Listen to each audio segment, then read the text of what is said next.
나의 몫이 있다. 우리 다 같이 한번 해볼까요? 시작. 나의 몫이 있다. 이런 제목으로 말씀 나누도록 하겠습니다. 여러분 욥기 1장 21절에 정말 놀라운 욥의 고백이 있는데 우리 한번 욥의 고백으로 시작해 볼게요. 우리 같이 한번 읽어볼까요? 시작.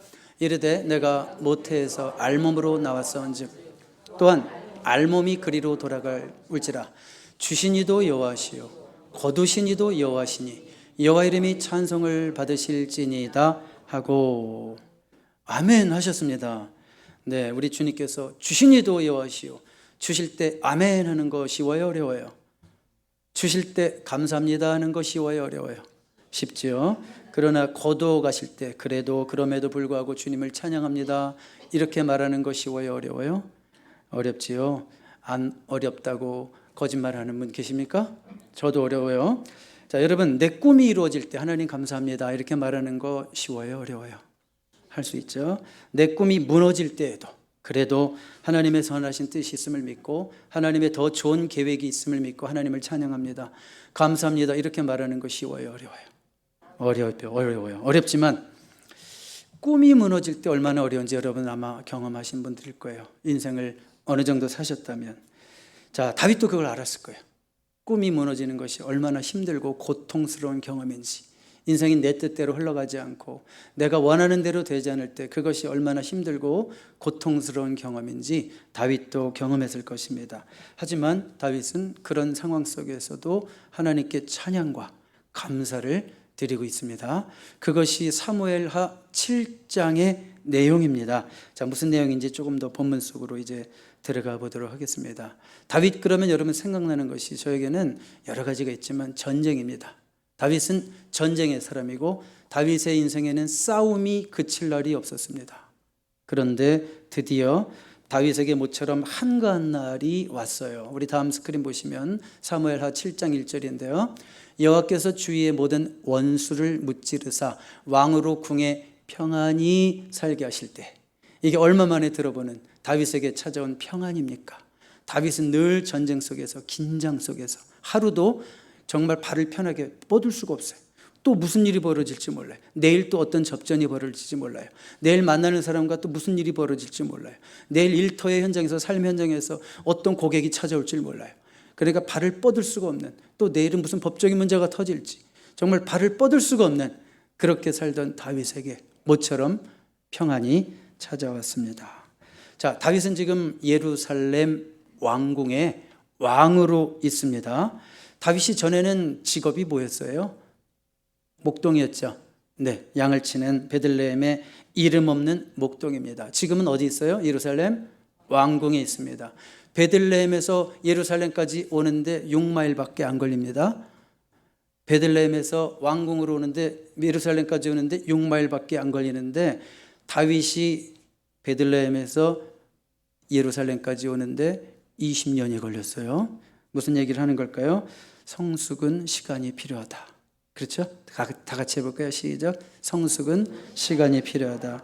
이런 성숙의 과정 속에서 골리앗, 무시무시한 골리앗을 넘어가야 했고, 사울도 견뎌야 했고, 그것도 1, 2년도 아니고 10여 년을 견뎌야 했고, 아들 압살롬의 배신이라고 하는 인생 최고의 쓰라린 고통도 경험을 했고, 또 우리 지난주에는 봤어요. 우리 법궤를 옮기는 그 과정을 우리가 한번 봤는데 자세히 다루진 않았지만 법궤를 옮기는 과정 속에서 사고가 터지고 실패하고 사람이 죽고 좋은 일 하다가도 막 서운한 일 생기고 이런 것들을 다 경험했단 말이에요.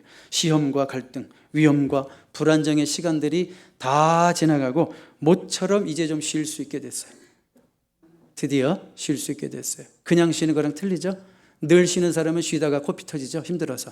근데 정말 수고하고 애쓰고 힘들게 일하는 사람이 한번 탁 쉴 때 우와 얼마나 좋아요. 그렇죠?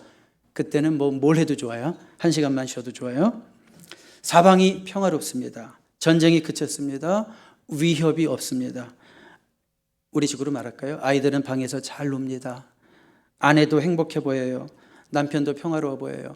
직장에서 월급 주급 꼬박꼬박 잘 나와요. 그리고 모든 상황이 잘 돌아가는 것 같아요. 마치 다윗이 드디어 이런 상황을 맞이했어요. 드디어 여유가 생기니까 생각을 해요. 여유가 생길 때 무슨 생각을 합니까? 다윗이 여유가 생기니까 꿈을 꾸기 시작합니다. 내가 주님을 위해서 무슨 일을 할까? 이런 생각을 합니다. 다윗의 수준을 보는 거예요. 여유가 생기면 딴 생각하고 딴짓하는 사람 있죠. 자, 여유가 생기니까 내가 주님을 위해서 이제 무슨 일을 할 수 있을까? 내가 그동안은 진짜 좀 핑계기도 하지만 직장이 너무 힘들어서 내가 주님께 온전히 뭔가 하지도 못했는데 내가 이제 조금 여유 있잖아? 내가 주님을 위해서 무슨 일을 할까? 이게 다윗의 수준입니다, 여러분. 네. 자, 이런 상황입니다. 다윗은 이미 하나님의 법궤를 예루살렘으로 모시고 왔어요. 그게 무슨 뜻이라고 그랬어요? 지난주에 제가 여러분들 말씀 안 하셔도 돼요. 제가 다시 얘기해 드릴게요. 제가 무슨 뜻이라고 했어요? 라고 하는 것은 답을 원하는 게 아니라 여러분들의 주의를 환기시키는 거예요. 자, 우리 예루살렘, 이스라엘의 통치는 내가 하는 게 아니고 통치의 중심에 누구를 모셔드린다? 하나님을 모셔드린다. 그런 상징적인 행위라고 말씀을 드렸습니다.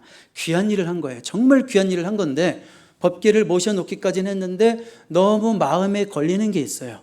뭐가 마음에 걸릴까요? 자기는 화려한 왕궁에 사는데 이 하나님을 상징하는 법궤가 아주 초라한 텐트에 머물러 있어요. 우리 한번 7장 2절 볼까요? 그래서 다윗이 절친이자 영적 멘토라고 할 수 있는 나단에게 뭐라고 하는지 보세요. 왕이 선지자 나단에게 이르되 볼지어다 나는 백향목 궁에 살거늘 하나님의 궤는 휘장 가운데에 있도다. 휘장 가운데에 있다는 말은 그거 생각해 보세요. 광야의 천막 성막 텐트죠.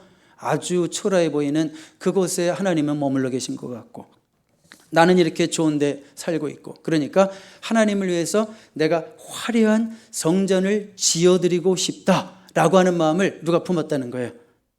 다윗이 품었다는 거예요. 한가할 때, 조금 여유 있을 때, 이제 내가 좀 시간이 있지? 내가 이제 무슨 말을 할까? 그동안 돈도 많이 벌어놨는데 이거 시간이 나는데 이거 돈이 쓸 데가 없네. 이거 무슨 일을 할까 이거? 이러면서 이 돈을 가지고 한 세계 여행 한 37대, 37군데 다니고 이런 거 좋습니다. 그런데 다윗은 한참 더 높게 생각하고 있죠. 내가 하나님을 위해서 무슨 일을 할 것인가. 자, 다윗의 중심을 잘 아는 선지자 나단이 다윗을 전폭적으로 지지해 주는 말을 해요. 3절 보세요. 같이 읽어볼까요? 3절은 시작. 나단이 왕께 이르되 여호와께서 왕과 함께 계시니 마음에 있는 모든 것을 행하소서 하니라. 자, 여러분 이거 보세요. 하나님이 함께 하시지 않습니까? 그러니까 마음에 원하는 대로 소원하는 대로 하고 싶은 거 다 하시면 되죠. 뭐가 걱정이에요? 이렇게 얘기하는 친구 어때요, 여러분? 매사에 딴지를 거는 친구보다 일단 좋게 긍정적으로 말해주는 친구가 좋아요, 안 좋아요? 좋죠? 그냥 보자마자 너 오늘 얼굴이 왜 이렇게 노랗게 떴냐 이렇게 얘기해 주는 친구보다 기왕이면 뭐든지 먼저 좋게 얘기해 주는 친구가 좋죠. 진실은 밝혀야 돼 이러면서 막 사람 속 긁는 친구보다 그렇죠. 좋게 말해주는 친구, 긍정적으로 말해주는 친구. 자, 나단이 다윗에게 바로 그런 친구이자 영적 멘토였습니다. 그리고 이제 둘이 헤어졌어요. 밤에 하나님이 누구에게 말씀하셨냐면 나단 선지자에게 말씀하셨어요. 뭐라고 얘기하셨냐면 간단하게 얘기할게요. 다윗이 아니다. 성전을 지을 자는 다윗이 아니다. 다윗의 아들 솔로몬이다. 이 말을 하나님이 나단에게 전해주셨어요. 그러면 나단은 이 말을 누구에게 전해야 되는 거예요? 다윗이 들었을 때 되게 듣기 싫은 말이겠죠? 내가 그토록 원하는 말에 대해서 뭐예요? 아니라는 거 아니에요? 그렇지만 듣고 싶은 말만 하지 않았어요. 다윗이 꼭 들어야 될 말, 하나님의 뜻을 전달합니다. 이것이 친구입니다. 자, 12절 보세요. 이런 내용이죠. 여러 가지 얘기를 했지만 12절만 읽어봅니다. 시작. 내 수완이 차서 내 조상들과 함께 누울 때 내가 내 몸에서 날 내 씨를 내 뒤에 세워 그의 나라를 견고하게 하리라. 내 몸에서 날 내 씨를 누구예요? 다윗의 씨, 다윗의 아들 중에 다윗의 대를 잇는 유다 왕 누구요? 솔로몬을 통해서 그 일이 이루어질 거다라는 그런 전체 문맥 속에서 한 절만 읽은 겁니다. 자, 그러면 다윗은 어땠을까요? disappointed. 그렇죠? 실망하는 거예요. 실망. 왜 실망할까요? 다윗은 정말 의도가 좋았죠. 단지 무슨 뜻이에요? 하나님께 너무 죄송한 거예요. 아니 나는 이렇게 편하게 살고 있는데 이렇게 좋은 집에서 세븐 베드룸에 화장실이 3개나 있는 집에 살고 있는데 말하자면 하나님은 저기 원베드 저 화장실이랑 저 리빙룸이랑 붙어있는 이런 데 초라한 데다 모셔놓고 있다는 생각이 들어서 하나님께 정말 좋은 성전을 지어드리고 싶은 좋은 의도로 주님 제가 능력도 있고요, 힘도 있고요, 내가 재물도 있고요, 내가 그 일을 하겠습니다, 이렇게 말하는데 들려오는 음성은 뭐예요? 네가 아니다, 네 아들이다. 너 그 일 네가 너무 하고 싶지? 미안하지만 그 일은 내가 너한테 안 맡겼거든. 솔로몬이거든. 이렇게 얘기하는 거예요. 자, 여러분 얼마나 서운하겠습니까? 그렇죠? 하나님, 제가 나쁜 뜻으로 한 것도 아닌데 좋은 뜻으로 하려고 하는데 왜 그러세요? 제가 무슨 제 욕심 챙기려고 이런 일을 했습니까? 아니면 제가 이름이 드러나려고 일을 했습니까? 저에게 돌아오는 게 하나라도 있습니까? 하나님을 위해서 순수한 마음으로 하는데 왜 그러십니까? 이런 생각이 들 만한데요. 우리가 다윗의 훌륭함을 이제 봐야 돼요. 여러분, 다윗을 절대로 만만케 보지 마세요. 다윗이 한때 범죄했다고 우리랑 똑같은 인간이지 이러면서 굉장히 다윗을 얕보는 분들이 있는데 착각이죠. 우리 18절 보세요. 다윗의 위대한 점은 뭐냐면 다윗 왕이 여호와 앞에 들어가 앉아서 이르되, 자, 이렇게 시작하는 거예요. 다윗 왕이 여호와 앞에 들어가 앉아서 이르되. 무슨 얘기예요? 여호와 앞에 앉는다는 건 무슨 얘기예요? 당연히 기도하기 위해서, 하나님과 대화하기 위해서, 하나님의 뜻을 묻기 위해서 앉았다는 거죠. 성격상 다윗은요, 자기 뜻대로 되지 않으면 못 견딥니다. 당장 내가 이렇게 원하는 대로 해야지 이 성이 풀려요. 그런 사람이에요, 다윗이. 그렇지만 하나님의 뜻이 무엇입니까를 묻고 있어요. 그냥 멍하니 하나님 앞에 들어가 멍하니 앉는 것이 아니라 하나님 뜻이 뭡니까? 하나님의 뜻이 뭡니까? 대화하기 위해서 하나님의 뜻을 생각하는 기도의 시간을 가졌다는 것입니다. 기도의 시간을 가졌다는 것이고, 이 시간을 통해서 하나님의 뜻을 수용합니다. 어떻게 알아요? 이어지는 쭉 기도의 내용이 감사의 기도입니다. 감사라는 건 언제 나와요? 하나님의 뜻을 인정할 때, 수용할 때, 하나님 이것이 나를 위한 최선의 뜻임을 믿습니다라고 고백할 때 감사가 나오죠. 그렇지 않았다면 다윗은 어떤 기도를 했을까요? 하나님 너무 하셔요. 나한테는 맨날 이렇게 하시고 말이야. 이렇게 기도했겠죠. 그런데 다윗의 기도가 계속 감사로 이어집니다. 그 말은 뭐예요? 하나님의 뜻이 그렇다면 그것이 나를 위한 최선임을 믿습니다. 내 모든 서운한 감정도 내려놓습니다. 오직 하나님의 뜻을 따라 가겠습니다. 이런 다윗의 마음의 모든 문제가 기도 시간 가운데 해결이 되었다. 그런 말씀인 줄로 믿습니다. 여러분, 이것이 다윗의 위대함이에요. 다 우리 누구나 똑같아요. 다윗처럼 살다 보면 내 마음대로 안 될 수도 있고, 꿈이 무너질 수도 있고, 서운할 수도 있고, 힘들 수도 있고, 그럴 때마다 우리는 뭐예요? 우리 감정을 여과 없이 다 그냥 그 하나님 앞에서 이렇게 털어놓는 그런 사람이 아니라, 오히려 하나님 앞에 그런 생각도 얘기해야 되지만 결국은 깨닫고, 하나님 나를 향한 최선의 길을 예비하셨군요. 하나님의 더 좋은 뜻이 있군요. 이렇게 고백하면서 감사할 수 있는 저와 여러분 되시기를 주님의 이름으로 축복합니다. 깨달음이 와야지 하나님의 뜻을 인정하게 됩니다. 하나님의 거절도 나를 위한 최선임을 알게 되는 것은 깨달음이 와야 돼요. 근데 그 깨달음은 그냥 오진 않습니다. 우리가 하나님의 말씀으로 먹여지고, 그 말씀이 내 심령에 역사하고, 기도하는 가운데 하나님의 뜻을 수용하기로 정말 갈등하고 고민하지만 그런 기도의 시간을 통과한 후에 깨달음이 오게 될 줄로 믿습니다. 다윗이 깨달은 것은 뭐냐면, 오늘 설교 제목이 뭐였어요? 나의 몫이 있다. 그걸 깨달은 거예요. 다윗이 깨달은 건 뭐냐면 나의 몫이 귀하다. 이걸 깨달은 거예요. 하나님이 다윗에게 주셨던 몫이 무엇인지 우리 한번 8절 9절만 대표로 볼게요. 사무엘하 7장 8절 9절에 보면 여기 하나님이 네 몫은 이거 아니니? 라는 걸 얘기하시는 것 같아요. 그러므로 이제 내 종 다윗에게 이와 같이 말하라. 나단을 통해서 다윗에게 말하는 거죠. 만군의 여호와께서 이와 같이 말씀하시기를 내가 너를 목장 곧 양을 따르는 데에서 데려다가 내 백성 이스라엘의 주권자로 삼고, 9절 가보세요. 내가 가는 모든 곳에서 내가 너와 함께 있어 네 모든 원수를 내 앞에서 멸하였은즉 땅에서 위대한 자들의 이름같이 내 이름을 위대하게 만들어 주리라. 지금까지 그래왔고 또 앞으로도 그렇게 했다 하시는 말씀인데, 여기 보시면 내가 너와 함께 있어 네 모든 원수를 내 앞에서 어떻게 해요? 멸하였다. 자, 그러니까 뭐예요? 하나님께서 다윗에게 지금 뭐라고 얘기하시는 거예요? 네 몫은 나는 너를 군사로 불렀어. 나는 너를 군인으로 불렀어. 자, 그렇게 말씀하시는 거예요. 다윗아, 너는 군사야. 너는 또 좋은 목자이기도 해. 너는 건축가가 아니다. 이렇게 얘기하시는 거예요. 자, 네 아들이 건축가야. 건축하는 거는 네 아들이 할 거야. 너는 열심히 싸우면 돼. 나라를 부강하게 하면 돼. 여러분, 다윗은 뭐 할 때 빛이 날까요? 전쟁할 때 빛이 납니다. 어떤 분은 찬양할 때 빛이 나요, 진짜. 어떤 분은 정말 그 설교할 때 빛이 나는 분도 있어요. 어떤 분은 소그룹을 인도할 때 빛이 나는 분도 있어요. 다윗은 뭐 할 때 빛이 난다고요? 전쟁할 때 빛이 나요. 다윗의 역할은, 하나님이 다윗에게 주신 역할은 나라를 부강하게 하는 것입니다. 여러분, 놀라운 사실 한 가지 말씀드릴까요? 사울의 시대의 영토보다 다윗의 시대의 영토가 딱 10배입니다. 무슨 말인지 아세요? 똑같은 왕인데 사울은 그거 못해요. 솔로몬도 그거 못해요. 그런데 영토를 확장하는 일은 누가 했어요? 다윗에게 맡기셔서 하나님이 다윗을 통해서 하셨다는 거예요. 다윗의 몫이 분명하죠. 그리고 다윗의 몫은 또 뭐냐면, 성전을 직접 짓는 일은 안 했지만 성전을 짓기 위해서 필요한 모든 물자들을 거의 다 누가 준비했을까요? 다윗이 준비했어요. 다윗이 준비했어요. 말하자면 뭐 그런 거예요. 어떤 분이 교회 오셔가지고 그냥 10년 동안 교회를 섬기고 건축원금을, 그냥 예를 들어서 건축원금을 200만 불을 하시더라고요. 200만 불을 하시고 교회를 딱 지을 때가 됐는데 이민 가셨어요.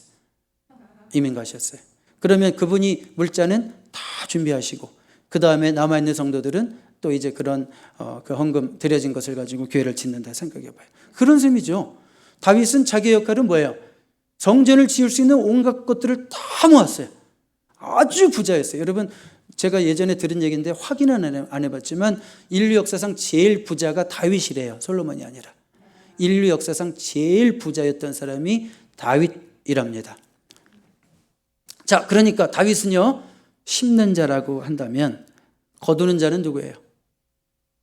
솔로몬이었죠. 무슨 일이든지 심는 자가 있고 자라게 하는 자가 있고 거두게 하는 자가 있습니다. 바울이 심은 곳에서 아볼로가 물을 줬다고 표현해요. 성경에 보면. 물론 하나님이 거두게 하시지만, 바울이 어느 정도 교회를 개척을 하고 교회를 세우면, 어느 정도 기반을 세우면 바울은 나가시고 누가 들어오냐면 디모데가 들어오고 디도가 들어와요. 그 무슨 얘기예요? 바울의 몫은 뭐예요? 교회를 세우는 거예요. 그 다음에 그 세워진 교회를 유지하고 목회하는 것은 누구의 몫이에요? 디모데의 몫이고 디도의 몫이란 말이에요. 그러니까 각자의 역할이 있다는 거예요. 아주 성경적이죠? 각자의 역할이 있다는 거예요. 야구 좋아하세요? 한국의 야구가 요즘 막 인기가 되게 좋아요. 미국도 그렇지만. 그 야구에는요, 제일 여러분들이 보기에 눈에 띄는 사람이 누구 같아요? 야구에서는. 야구에서 제일 눈에 띄는 사람은 투수입니다. 투수. 근데 투수에는 선발 투수가 있고 마무리 투수가 있고 중간 투수가 있습니다. 중간에 던지는 투수가 있는데, 선발 투수와 마무리 투수에 비해서 중간에 던지는 투수는 잘 눈에 띄지가 않아요. 별로 안 중요하게 여겨집니다. 그런데 현대 야구는 중간에 던지는 투수의 역할도 굉장히 중요하게 생각합니다. 아무리 선발 투수가 잘해도, 아무리 뛰어난 마무리 투수가 있어도 중간에서 이렇게 막 말아먹으면 그 경기도 말아먹습니다. 그래서 중간에 던지는 투수의 역할도 되게 중요한데요. 근데 가끔 어떤 게 있냐면, 선발 투수, 제일 먼저 나온 투수가 1회부터 9회까지 끝까지 던져가지고 이기면 그걸 완투승이라고 그래요. 멋있지 않아요? 혼자 다 책임지는 거, 혼자 경기를 지배한다고 그래. 그래서 1회부터 9회까지 혼자 다 던져가지고 승리하면 완투승, 거기다 점수를 1점도 안 주면 완봉승, 거기다가 안타를 하나도 안 맞고 그러면 노히트 노런, 거기다가 포볼도 안 주고 한 사람도 못 걸어가게 나가면 퍼펙트 게임. 야구 강의하네, 그렇죠? 자, 그런데 보세요, 멋있잖아요. 그런데 완투하는 투수가 얼마나 될까요? 요즘은 이제 없습니다. 거의 없습니다. 시키지도 않습니다. 왜 그럴까요? 혼자 완투하면 투수 생명이 짧아져서 오래 못하기 때문에 그런 거예요. 옛날에는 진짜 이런 표현 써서 그렇지만 무식한 시대가 있었어요. 완투하고 다음날 나와서 또 완투하고, 그래가지고 고등학교 졸업하고 나면 대학교 가면 이미 다 팔이 상했어. 투수 생활을 못해. 근데 고등학교 때 맨날 빌빌 겨가지고 야구 좀 못하던 선수가 하나 있었어요. 그래가지고 고등학교 때 내내 쉬다가 미국 가가지고 성공한 사람이 박찬호예요. 어깨가 하도 싱싱해가지고. 고등학교 때 하도 어깨가 혹사를 안 당해서. 자, 완투 멋있잖아요. 멋있죠. 할 수만 있다면. 근데 한번 교회를 생각해 보실까요? 주님의 일을 혼자 완투하려고 하면 안 된다. 주님의 일을 혼자 완투하려고 하면 안 된다. 작은 교회는 제일 위험성이 뭐예요? 목사가 혼자 다 하려고 하는 그런 분위기가 생길 수 있죠. 목사가 혼자 완투하려고 하면 안 된다. 그리고 특별히 뭐 어떤 한 집사님이 무슨 교회를 그냥 혼자 무슨 일만 있으면 그냥 무슨 그 메시아 컴플렉스에 빠져서 이건 내가 해야 되고 일도 내가 해야 되고 저 일도 내가 해야 되고 저 일도 이러면 안 된다. 왜요? 완투하면 잠깐은 잘할 수 있어도 결국은 어떻게 될까요? 나중에 나자빠지고 지치고 쓰러지고 상처받고 힘들어지는 일들이 생기는 거죠. 자, 여러분, 리더는 물론 솔선수범해야 하는 것이 있습니다. 먼저 해야 되고 먼저 앞장서서 나가야 되고 본이 돼야 되고 해야 되지만 항상 함께 일해야 된다는 것을 잊으면 안 돼요. 그렇죠? 내 몫을 인정하고 너의 몫이 있음을 인정하고 우리 각자의 몫이 있음을 인정하고 함께 일해야 되는 걸 잊지 말아야 되고 또 각자가 자기 역할을 할 수 있도록 잘 분담해서 일하게 하는 것이 리더의 책임이에요. 제 책임감이 큽니다. 그 리더의 책임입니다. 자, 그러니까 다윗은 자기 몫을 알았다 몰랐다? 알았다. 네, 호응해 주시면 아멘. 네네. 자기 역할을 알았다 몰랐다? 이건 아멘이 아니라 알았다. 네, 알았다. 자, 여러분 다음 스크린 보세요. 다윗은 자기 몫을 알았습니다. 그것이 겸손입니다. 네, 굉장히 중요한 포인트입니다. 내 몫을 안다는 것은 무슨 뜻이냐면 다르게 말하면 내 몫을 안다는 것은 내가 할 수 없는 것도 있다라는 것을 인정하는 거예요. 맞아요? 틀려요? 맞죠? 다윗이 전쟁을 하고 성전을 짓는데 필요한 물자까지는 모을 수 있었지만 성전을 짓는 것까지는 할 수 없는 거예요. 인정할 때 하나님 앞에서 겸손이 되고 순종이 되는 거예요. 여러분, 의욕을 갖는 것과 실제로 그 일을 할 수 있는 것은 틀린 거예요. 다시 한번 말씀드릴게요. 의욕을 갖는 것과 실제로 그 일을 내가 할 수 있느냐 없느냐는 틀린 거예요. 제가 한 가지 예를 들어 드릴게요. 여러분, 이해를 위해서 쉽게. 제가 한때 제 스스로 자칭 무슨 왕이었냐면 제기왕이었습니다. 한때 제기왕. 이거 아시죠? 네. 제가 지금요, 제가 의욕은요, 지금도 100개 찰 수 있을 것 같아요. 의욕은 제가 몇 개까지 찰 수 있을 것 같다고요? 100개도 찰 수 있을 것 같아요. 저는 제기 가지고 막 축구도 했어요. 패스하면서 저 멀리. 그러니까 제기 왕이라고 해도 되겠죠, 그때는. 자, 그런데 지금은 어떨까요? 의욕과 실제는 다릅니다. 우리 교회에서 뭐 제기차기 대회 뭐 이러고 하잖아요. 막 1년에 한 2번씩. 이제는 40대 초반 집사님들에게 완전 밀렸어요. 전 잽도 안 돼요, 저는. 저보다 훨씬 잘하는 집사님들이 여기저기서 막 일어나고 있어요.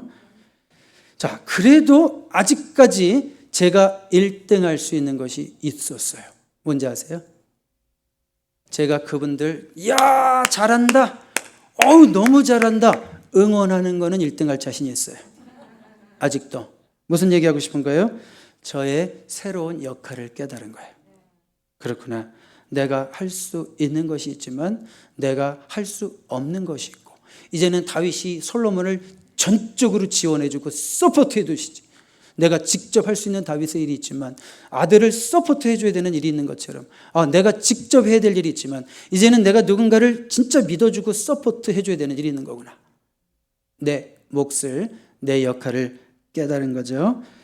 존 어트버그 목사님이라고 계십니다. 저보다 한 10살 많으신 목사님인데 그 목사님이 어느 날 너무 고단하다는 생각을 했어요. 왜 이렇게 스케줄이 많을까? 그냥 일주일이 너무 뻑뻑하게 돌아가니까 너무 힘들어서 좀 하소연을 했어요. 동정을 구하면서 친구 목사님에게 나 너무 힘들어 진짜 죽겠다. 이거 왜 목회가 행복해야 되는데 힘들어 죽겠다. 막 이런 식으로 동정을 구했어요. 그러자 친구 목사님이 한마디를 딱 하셨어요. 한마디를.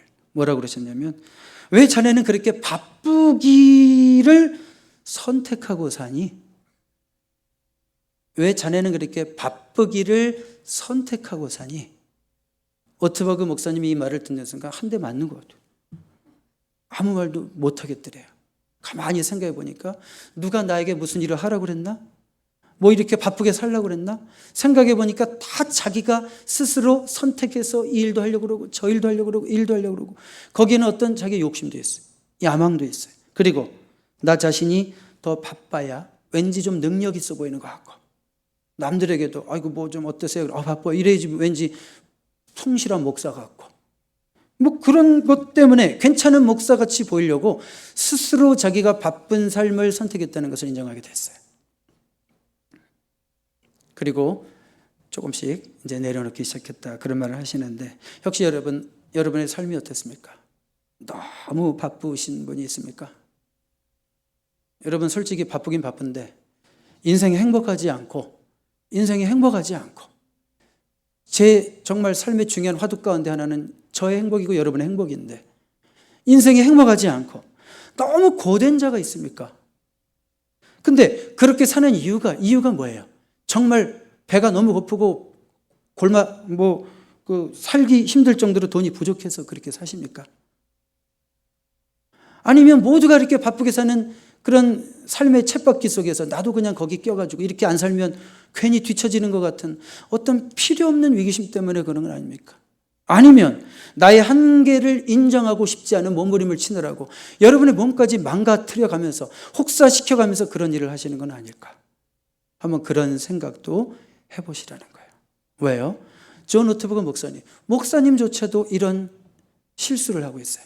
하나님이 시키시지도 않은 일을 자기 스스로 해보겠다고 자기 인생을 고달프게 만들고 있잖아요. 그렇죠? 자, 우리 한번 내 몫이 무엇이고 정말 하나님이 나에게 맡겨주신 그 일이 무엇인가를 내가 진짜 분명히 알고 그 일에 충성하는 삶인가를 한번 점검해 보시라. 그런 말씀을 드리고 있는 거예요. 제가 말씀을 이제 마무리하려고 그러는데 다음 스크린 한번 볼까요? 같이 한번 읽어볼게요. 시작. 다윗의 꿈은 이루어지지 않았습니다. 그러나 다윗은 불행하지 않았습니다. 한 번만 더 읽어주세요. 시작.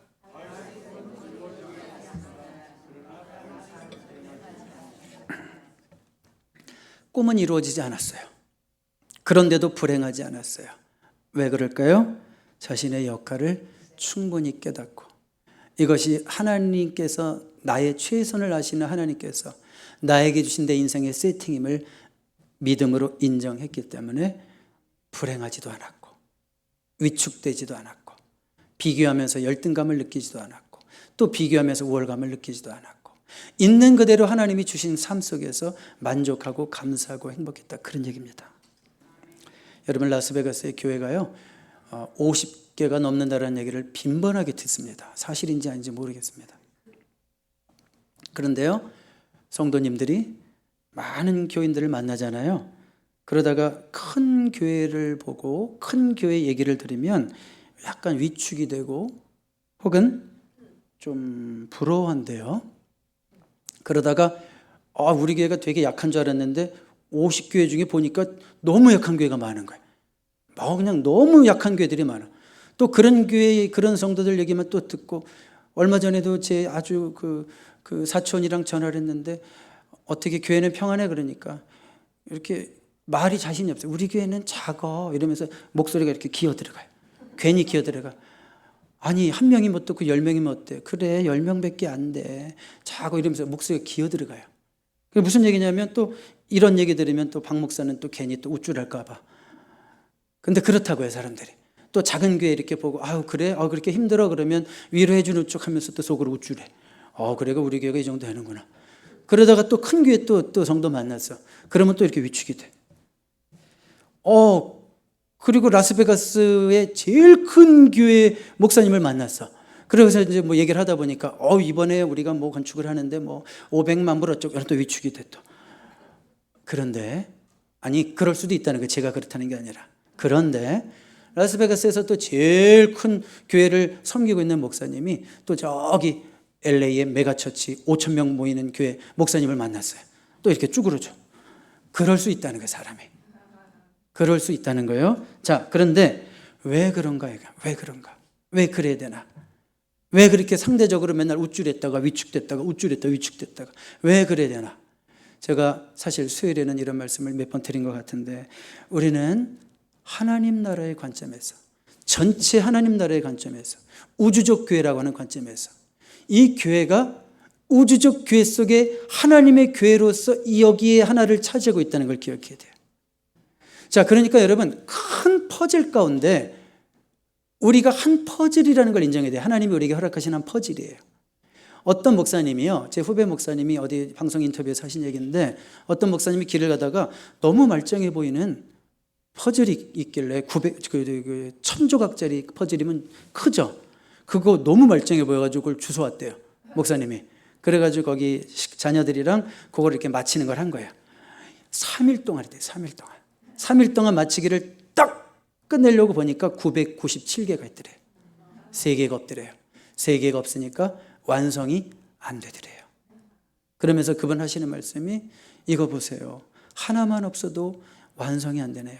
하나님 나라라고 하는 것은, 우주적 교회라고 하는 것은 이 지구상에 많은 교회들이, 어떤 교회는 큰 교회가 있고 어떤 교회는 작은 교회가 있지만, 큰 교회는 꼭 중요해 보이고 꼭 퍼즐에서 그 중간에 아주 경치를 멋있는 데를 차지하는 부분은 꼭 중요한 퍼즐 같고, 그 다음에 저 배경에 좀 별로 없어도 될 것 같은 퍼즐인데 그거 없으니까 작품이 완성이 안 되는 거예요. 그러니까 사람이 보기에는 중요해 보이는 것이 있고 사람이 보기에는 덜 중요해 보이는 것이 있지만, 하나님이 보실 때는 덜 중요한 것도 없고 더 중요한 것도 없고 다 똑같다는 거예요. 그러니까 우리는 하나님 나라라는 관점에서 우리 교회를 왜 하나님이 이곳에 있게 하셨을까? 한 조각으로서 우리 교회의 역할이 무엇이고 사명이 무엇인가, 거기에 초점을 맞추고 우리 안에서 내실을 갖고 되는 거예요. 그렇죠? 하나님께서 우리에게 맡겨주신 몫이 뭘까? 그러면서 모든 교회와 연합을 할 수 있어야지. 저기는 우리보다 크니까 저기 적대 세력, 경쟁자, 우리가 넘어가야 될 목표, 이런 식으로 생각하면 안 되는 거죠. 개인의 삶도 마찬가지고 교회도 마찬가지고, 여러분 교회도 마찬가지죠. 이 교회에서도 더 중요해 보이는 사람은 있어도 덜 중요해 보이는 사람은 있어도 더 중요한 사람도 없고 덜 중요한 사람도 없다는 거예요. 왜요? 하나님 보실 때는 그 모든 조각 하나하나가 하나님 나라를 위해서는 하나님이 필요로 하시는 조각이라는 거예요. 이것이 단지 여러분 제가 이론적으로 하는 얘기가 아니라 진짜 이것이 우리 중심에서 고백이 돼야 돼요. 그래야 할 때 여러분들이 성도 한 분 한 분을 바라보는 여러분들의 눈이 바뀔 수 있고요. 그리고 교회를 바라볼 때 저 작은 교회라고 무시하지 않고 저 큰 교회라고 부러워하지 않고 우리가 똑같이 동질의식을 가지고 하나님을 섬길 수 있게 되는 거예요. 이것이 진정으로 우리의 고백이 될 수 있기를 바랍니다. 지금 이 자리에는 마지막이라고 해놓고 조금 길어져서 죄송하지만 2분만 더 할게요. 지금 이 자리에는 다윗처럼 꿈이 무너진 경험을 하신 분도 있고, 어쩌면 지금 꿈이 무너지는 것을 지금 경험하고 있는 분이 있을지도 몰라요. 한때 큰 꿈을 꾸었지만 여러분은 결코 유명해지지도 못했고, 한때 큰 꿈을 꾸었지만 여러분은 결코 부자가 되지도 못했고, 한때 큰 꿈을 꾸었지만 박은호 목사는 메가처치의 담임 목사가 되지도 않았고, 어쩌면 지금 이렇게 라스베가스에 조용히 묻혀서 사는 저와 여러분일지도 모릅니다. 그렇다면 저와 여러분은 실패자입니까? 자, 여러분 꼭 기억할 거 있습니다. 이게 진짜 결론입니다. 하나님은 우리 모두를 부자로 부르시지 않았습니다. 그러나 하나님은 우리 모두를 맡겨진 일에 충성스러운 자가 될 수 있도록 부르셨습니다. 하나님은 우리 모두를 유명한 자로 부르시지 않았습니다. 남들 앞에 알려지고 돋보이는 자로 부르시지 않았습니다. 그렇지만 하나님은 우리 모두를 부르신 그 자리에서 성실하게 살아야 하는 자로 부르신 줄로 믿습니다. 여러분들이 충성스러운 인생이라면, 여러분들이 성실한 인생이라면 여러분들의 포지션과 여러분들의 직업과 여러분들의 나이와 그 무엇과도 상관없이 여러분들은 실패자가 아니고 성공자입니다. 다음 스크린 읽고 마칠까요? 이거요. 시작. 하나님이 허락하신 자리에서 최선을 다하고 있다면 당신은 성공 인생입니다. 아멘. 기도하겠습니다. 하나님 아버지 감사합니다. 다윗은 자신이 원하는 일이 아니라 하나님이 그에게 원하시는 일을, 이것이 나의 일임을 깨닫고 감사함으로 행했습니다. 내가 원하는 일이 아니라 나를 필요로 하는 그 일에 충성하는 우리가 되기를 원합니다. 그것이 하나님이 우리에게 허락하신 자리임을 믿고 감사함으로 섬기는 우리가 되기를 원합니다. 거기에 만족이 있고 거기에 행복이 있고 순종함에 또한 최종적인 승리가 있습니다. 그렇게 충성하고 그렇게 성실히 행할 때가 되면 또한 하나님은 그런 자들에게 더 큰 일을 맡기실 수도 있음을 믿습니다. 그리 아니하실지라도 오늘 나에게 주어진 자리가 하나님이 나에게 주신 최선의 자리임을 믿고 감사하고 늘 주님의 뜻을 따라 움직이는 우리가 되게 하옵소서. 예수님의 이름으로 기도합니다. 아멘.